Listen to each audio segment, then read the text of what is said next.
ዛሬ ቀኑ ቫላንታይንስ ዴይ ወይንም የፍቅረኛሞች ቀን ነው። ታዲያ በዚህ ቀን እኛም ለመመልከት የወደድነው አንዳንድ የእግር ኳስ ተጫዋቾች በትዳር ህይወታቸው ውስጥ ያላቸውን አስገራሚ አነጋጋሪና አሳዛኝ ህይወት ልንመለከት ወደናል። የቅርብ የምትሉት ጓደኛ ያላችሁ በሱ ላይ ያላችሁ እምነት ምን ያክል ነው?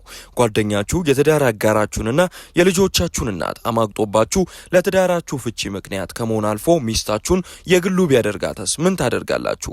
ዋንዳ ናራ፣ ማክሲ ሎፔዝ፣ ማውሮ ኢካርዲ። ይህንን ስም ምናልባት ገና ስጠራ እነዚህ ሶስት ሰዎች መካከል የተፈጠረውን ታውቃላችሁ ብዬ አስባለሁ። ዋንዳ ናራ በ2008 ከአርጀንቲናዊ እግር ኳስ ተጫዋች ማክሲ ሎፔዝ ጋር በመሆን ጎጆ ቀልሳ ከሶስት ልጆች ጋር ከሱ ጋር ታፈራለች። ማውሮ ኢካርዲ ደግሞ በሳምፕዶሪያ ቤት ከደረሰ ጀምሮ የቅርብ የሚለው ጓደኛ አለው። እሱም ማክሲ ሎፔዝ ነው። ለጣሊያኑ አዲስ የሆነው ኢካርዲም ሎፔዝ ሁሌም ከጎኑ በመሆን ያግዘው ነበረ። ከዛም አልፎ ተርፎ ወደ ቤቱ እየጋበዘው ከልጆቹና ከባለቤቱ ዋንዳ ናራ ጋር በመሆን ምግብ ይቋደሳሉ። ታዲያ ኢካርዲ የማክሲን ቤት እሱ በማይኖርበት ቀንም እንኳን ጎራ እያለ ከዋንዳ ናራ ጋር ጊዜ ማሳለፍ ይጀምራል። ይህም ዋንዳንና ኢካርዲን በፍቅር እንዲወድቁ ያደርጋቸዋል። ይህንንም ተከትሎ ከማክሲ ሎፔዝ ጋር ያላቸው የትዳር ህይወት በ2013 እንዲቋጭ ያደርጋቸዋል።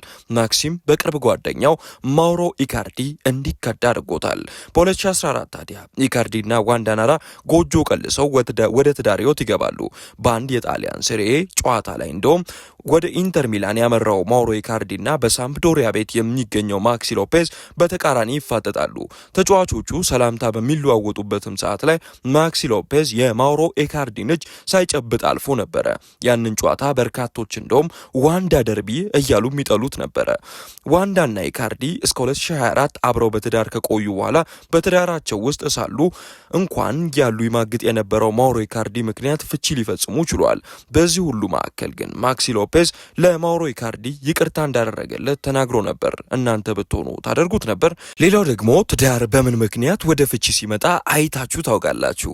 በርካታ ሴቶች ምርጫቸው ተንከባካቢ የሆነ ትዳሩን አክባሪ ጨዋና መልካም ወንድን ይመርጣሉ። ነገር ግን የካካ የቀድሞ የትዳር አጋር እነዚህ ነገሮች ከሷ አቅም በላይ ሆኖባት እንደነበር ተናግራለች። እውቁ ብራዚላዊ ተጫዋች ካካን በርካቶች እናውቀዋለን። በኤሲ ሚላን የነበረው ድንቅ ብቃት ደግሞ በበርካቶች የእግር ኳስ አፍቃሪያኖች ጭንቅላት ላይ ተቀርጾ አልፏል። በሁለተኛው የሪያል ማድሪድ የጋላክቲኮስ አብዮት ውስጥም ተፈልጎ ለሎስ ብላንኮሶቹ መጫወት ችሏል። ምንም እንኳን እንደ ሚላን ነገሮች አልጋ ባልጋ ባይሆኑለትም ካካ በ2005 ከካሮሊን ኬሊሶ ጋር የትዳር ህይወት መስርቶ ሁለት ልጆችን ማፍራት ችሏል። ይህም የትዳር ግንኙነት ለ10 ዓመታት ያህል ቆይቶ በ2015 ለፍቺ ይዳረጋል። አሁን ነገሩ የሚጀምረው እዚህ ጋር ነው። የካሮሊን ከፍቻቸው በኋላ ምክንያቷን ስትጠየቅ የመለሰችው መልስ ነበረ በርካቶችን ሊያነጋግር የቻለው። ካካ በትዳራችን ውስጥ ፍጹም ነበር ብላለች የሚሉ መረጃዎች ይወጡ ጀመረ። ምንም እንኳን እሷ ሐሰት ነው ብላ ለማስተባበል ብትሞክርም ካካ በትዳራቸው መፍረስ ፍላጎት የመጣው ከካሮሊን የነበረ ሲሆን ደስተኛም እንዳልነበረች ተናግሮ አልፏል። ነገር ግን ካካ በእምነቱ ጠንካራ ክርስቲያን የነበረ መሆኑን ተከትሎ ለትዳሩን ከፍቺ ጋር መታደግ እንደለፋ ተናግሯል። ሌላ በመጨረሻም የአንድ እግር ኳስ ተጫዋችን ያልተሳካ የፍቅር ህይወት እንመልከት። ወንዶች ወደ ትዳር ህይወት ስትገቡ ምን አስባችኋል? ታዲያ ከትዳር በፊትስ ያፈራችሁት ሀብት አላችሁ? ይህንን ጥያቄ ያነሳሁት ዝም ብዬ አይደለም። የአንድ ተጫዋችን የግል ህይወት አስገራሚ ተግባር ልነግራችሁ ነው። ቪክቶር ቦኒፌስ ይባላል። ናይጄሪያዊ የቨርደር ብሬመን አጥቂ ነው። ቦኒፌስ ባለፉት ዓመታት የሊቨርኩሰን ስኬት ውስጥ ቁልፍ ሚና ከነበራቸው ተጫዋቾች ውስጥ የሚመደብ ተጫዋች እንደነበረም ይታወሳል። ታዲያ የቦኒፌስ የከዚህ ቀደም አንድ ኖርዌያዊት ሪኬ ጄንሰን የምትባል የፍቅር አጋር ነበራቸው። ቦኒፌስ ታዲያ ከሪኬ ጋር የነበረውን ፍቅር ጊዜ በጥሩ ሁኔታ ዘልቆለት ወደ ትዳር ህይወት ሊገቡ ይንደረደራሉ። ከዛ በፊት ግን ሪኬ የቦኒፌስን የፋይናንሻል ሁኔታ ለሱ ቅርብ በሚባሉ ሰዎች በኩል አድርጋ ማጣራት ትጀምራለች። ታዲያ በዛን ወቅት ነበረ አንድ ለሷ ንዴትን የፈጠረ አስገራሚ መረጃ በሱ ላይ ያገኘችው።